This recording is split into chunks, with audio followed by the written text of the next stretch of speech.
Bonjour. Nous voici devant une figure de Bouddha, vous l'aurez reconnu, Bouddha debout, qui, en geste d'Abhaya Mudra, vous salue aujourd'hui. On a pour cette figure qui nous vient du XVIe et XVIIe siècle, entre le XVIe et le XVIIe siècle, originaire du royaume d'Ayutthaya, une affection toute particulière.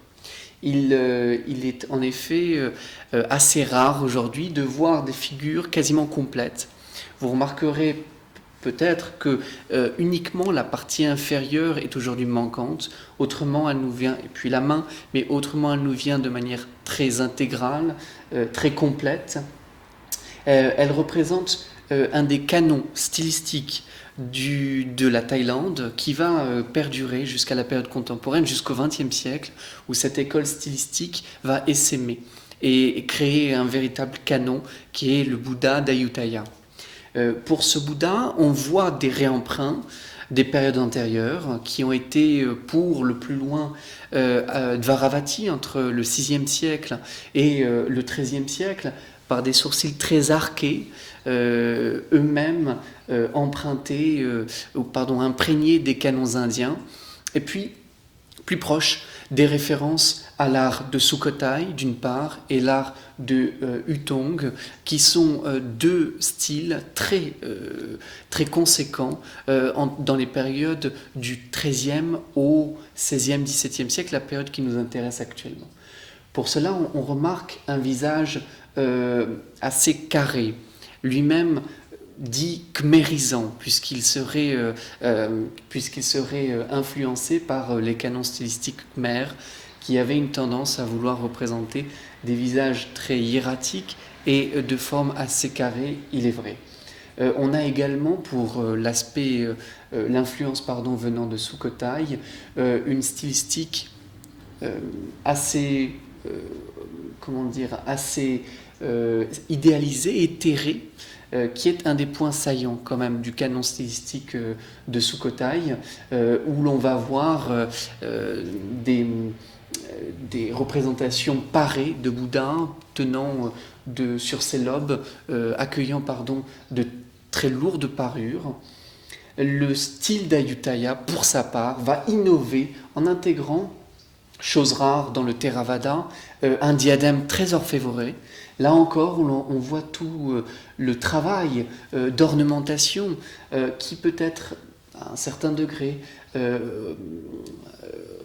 comparé aux représentations khmères, où l'on voit des registres superposés, alternant des motifs végétaux et des motifs plus ornementaux, comme des perles.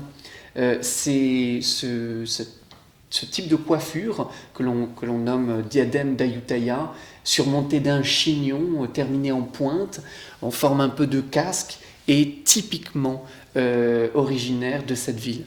Peut-être un mot quand même sur cette école qui est l'école la plus prolixe, la plus abondante, peut-être l'une des écoles bouddhiques les plus importantes de la période moderne, puisqu'il s'agit d'une ville qui sera la capitale la plus peuplée du monde au XVIIe, XVIIIe siècle, entre 1600 et 1700, là où Paris compte à son apogée au début du XVIIIe siècle environ 550 000 habitants, Ayutthaya en compte 1 million.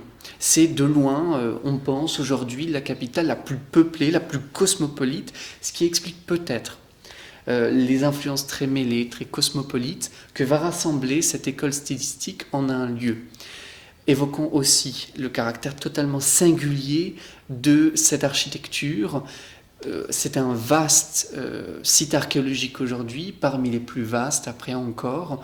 C'est quasiment 289 hectares qui ont été classés au patrimoine mondial de l'UNESCO et où, à l'époque, sur une petite île artificielle entre trois confluents, il s'agit d'une rivière, le Passak, et d'un fleuve, le Chao Phraya, qui est le plus grand fleuve de Thaïlande. C'est à quelques encablures de Bangkok, au nord, une espèce de Versailles thaïlandaise, où on va voir l'une des plus grandes écoles artistiques de ce moment. D'ailleurs, peut-être, pour expliquer encore ces liens qui nous constituent, nous, dans la galerie, et qui expliquent la grande variété des œuvres que l'on propose, ce lien à l'Inde, il se retrouve dans le nom même. Ayutthaya est une référence à Ayodhya, la mythique ville indienne qui serait le lieu de naissance de nombreux Tirthankara, mais également de Rama. Beaucoup encore aujourd'hui des souverains s'appellent Rama, et le nom même officiel de Bangkok est Ayutthaya. Voilà quelques éléments de contexte et une belle présentation pour cette pièce en bronze, somptueuse, qui déploie la majesté, quelque peu la rigueur, mais sans nul doute la grande élégance de ce style qui nous vient de Thaïlande.